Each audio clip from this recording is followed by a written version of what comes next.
नमस्कार। Legal latitude Bharat के YouTube channel में आपका बहुत बहुत स्वागत, अभिनंदन।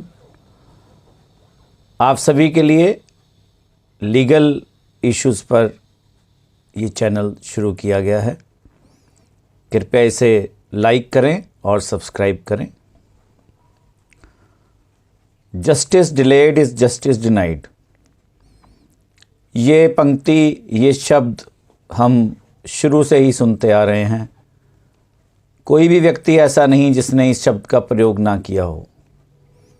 भारतीय कानून व्यवस्था, जिसमें कोई भी केस डालने के बाद व्यक्ति यही कहता है कि ना जाने फैसला कब होगा।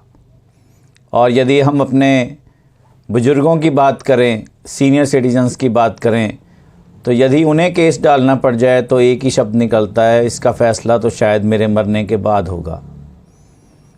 क्या है कारण? क्यों आज हम इस स्थिति पर खड़े हैं कि हमें ये कहना पड़ा कि ना जाने इसका फैसला कब होगा? क्या कानून व्यवस्था खराब है? क्या जजेस की कमी है? क्या सहयोग नहीं है? बहुत से विषय हैं, परंतु क्या कानून व्यवस्था में कुछ ऐसे प्रावधान हैं जिससे कि इसका निपटारा जल्द किया जा सके? आज हम सिविल सूट के बारे में बात करेंगे। सिविल सूट आज सभी जानते हैं कि डालने के बाद कई वर्षों तक, जिसकी एवरेज समय 2.5 साल से 6 साल तक में एक सिविल सूट ख़त्म नहीं हो पाता है, और उसके बाद उसकी अपील, रिव्यू और डिस्ट्रिक्ट कोर्ट से सुप्रीम कोर्ट तक जाने में 15 से 20 वर्ष का समय लगता है। क्यों ऐसी स्थिति है? तो आज सबसे पहले ये जानने का प्रयास करेंगे कि सिविल प्रोसीजर कोड, जिसके हिसाब से सूट डाला जाता है, कितने स्टेप्स हैं एक केस को डालकर उसे अंत तक पहुंचाने में। कहाँ पर डिले हो रहा है, किसकी वजह से हो रहा है, इसका आंकलन आप करेंगे। मैं आपको सिर्फ इतना बताऊंगा कि ये स्थितियां हैं। आंकलन आप कीजिए कि डिले कहां पर है और कानून व्यवस्था में कहां परिवर्तन की आवश्यकता है, जिसके लिए आप और हम सब मिलकर सरकार के पास अपनी गुहार लगा सकते हैं कि इन प्रोविजंस में ऐसा क्या डाला जाए।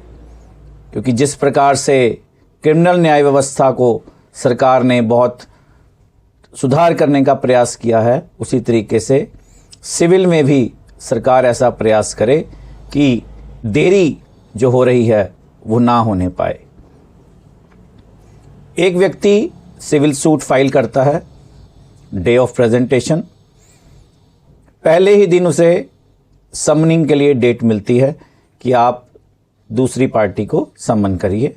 नोटिस जाता है, जिसकी डेट अंदाज़न 2 महीने के आसपास की होती है। यदि डिफेंडेंट्स की सर्विस हो गई तो बहुत बढ़िया, अगली डेट पर वो अपीयर होगा। लेकिन अगर सर्विस नहीं हो पाई किसी भी कारणवश, तो फिर से अगली डेट पर सम्मन दोबारा से जाएंगे, तो एक और तारीख लगेगी अगले 1.5 या 2 महीने की। और उस तारीख में डिफेंडेंट्स पेश होंगे। तो एक पेश होने तक सूट फाइल करने के बाद 3 या 4 महीने का समय निकल जाता है। पेश होने के बाद कोई भी डिफेंडेंट रिप्लाई फाइल करने के लिए समय मांगता है। रिप्लाई फाइल करने का समय 30 दिन से 120 दिन तक, जैसा कि सीपीसी में ऑर्डर 8 में प्रोवाइड किया गया है। लेकिन क्या ये समय डायरेक्टरी है या मैंडेटरी है? इंटरप्रिटेशन ऑफ लॉ के हिसाब से माननीय सर्वोच्च न्यायालय ने कहा कि ये डायरेक्टरी है, और इसीलिए हमारी लोअर कोर्ट्स के हाथ बंधे हैं और वकील, मुवक्किल डेट पर डेट लेते रहते हैं रिप्लाई फाइल करने के लिए। क्योंकि हम रोज़ कोर्ट में रहते हैं और एक अंदाज़ा है कि 4 से 6 महीने में किसी भी केस में रिप्लाई फाइल होता है। रिप्लाई फाइल होने के बाद रीजॉइंडर फाइल करने का प्रोविज़न है। रीजॉइंडर फाइल करने के लिए अगर पहली ही डेट पर हो गया तो भी 1 से 1.5 महीना, और अगर 2 डेट लेनी पड़ी तो 2 से 3 महीने का समय निकल जाता है। तो रीजॉइंडर आने तक पूरे 1 साल और 4 महीने का समय निकल जाता है, जब तक कि केस फाइल करने के बाद जवाब आता है, प्लीडिंग्स कंप्लीट होती हैं। आपको शायद ये मालूम नहीं होगा कि सिविल सूट फाइल होने के बाद पहली बार कोई भी जज किसी फाइल को तब पढ़ता है जब प्लीडिंग्स कंप्लीट हो जाती हैं और इश्यूज़ फ्रेम किए जाते हैं। तब तक जज सिर्फ फाइल को लेता है और आवश्यक कार्रवाई करता है। फाइल के कंटेंट्स के बारे में जानकारी नहीं ली जाती है। तो केस फाइल होने के बाद 1.5 साल के बाद माननीय जज के पास केस फाइल पढ़ने के लिए मिलती है, जिसमें कि वो इश्यूज़ फ्रेम करता है। इश्यूज़ फ्रेम होने के बाद और ज़्यादा देरी का समय शुरू हो जाता है, जिसे बोलते हैं एविडेंस, गवाही। गवाहों को लाना, गवाही करवाना, फिर उनका क्रॉस एग्जामिनेशन करना, कौन सा गवाह बुलाना है, कौन सा नहीं बुलाना है, उस पर विचार होना, इस सारे कार्य में 1.5 से 2 वर्ष तक भी लग जाते हैं। पूरी एविडेंस कंप्लीट होते होते में बहुत समय निकल जाता है। किसी भी एविडेंस को कितने समय में पूरा करना है, ऐसा कोई प्रावधान नहीं है। समय निश्चित नहीं किया गया है। सिर्फ और सिर्फ रिप्लाई फाइल करने के लिए समय निश्चित है, वह भी डायरेक्टरी है, मैंडेटरी नहीं है। इस सब का फ़ायदा कौन उठा रहा है, ये आप सब जानते हैं। क्या इसमें सिर्फ एक जज की, कोर्ट की, व्यवस्था की गलती निकालना उचित है? इस बारे में भी आप फैसला कीजिए। एविडेंस कंप्लीट होने के बाद आर्गुमेंट्स के लिए 1, 2, 3, 4, 5 कितनी ही डेट्स ले ली जाती हैं। जजेस वेट करते हैं कि आर्गुमेंट्स के लिए दोनों वकील साहबान आएंगे और आर्गुमेंट्स होगा, लेकिन उस आर्गुमेंट्स के होते होते भी 3 से 6 महीने का वक्त निकल जाता है। और केस करने वाला जो ये सोच कर आया था कि तुरंत न्याय मिलेगा, उसे 4 से 5 वर्ष निकल जाते हैं, न्याय नहीं मिल पाता है।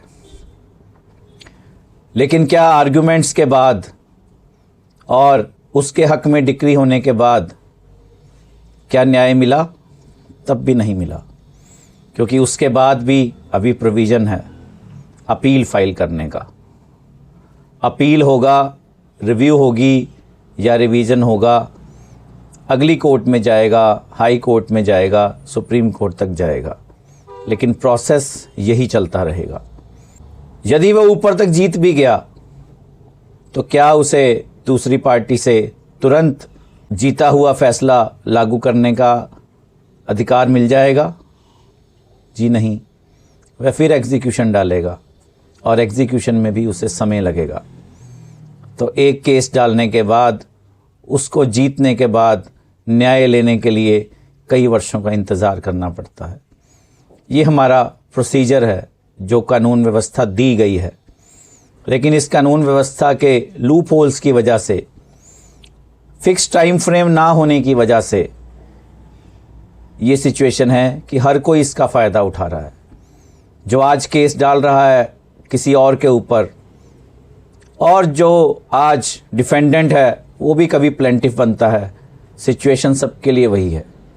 सभी किसी ना किसी तरीके से दूसरे को परेशान करने में और केस को लंबा खींचने में ही पूरा सहयोग करते हैं, ना कि इस बात पर कि किसी तरीके से जो भी कारण था जिसकी वजह से आपने केस डाला वह दूर हो। न्याय संगिक प्रक्रिया को एक मजाक बनाकर रख दिया गया है, सिर्फ कानून की इस प्रक्रिया का गलत इस्तेमाल करने के लिए। तो आज मैं आपके सामने प्रश्न रखता हूं, आपने भी कभी केस डाला होगा, क्या आपने इस प्रक्रिया का गलत इस्तेमाल कर देरी की या नहीं? तो इसका फैसला आप कीजिए कि कानून व्यवस्था में क्या देरी आप कर रहे हैं या कानून व्यवस्था की बाकी चीज़ें जिम्मेवार हैं, देरी के लिए।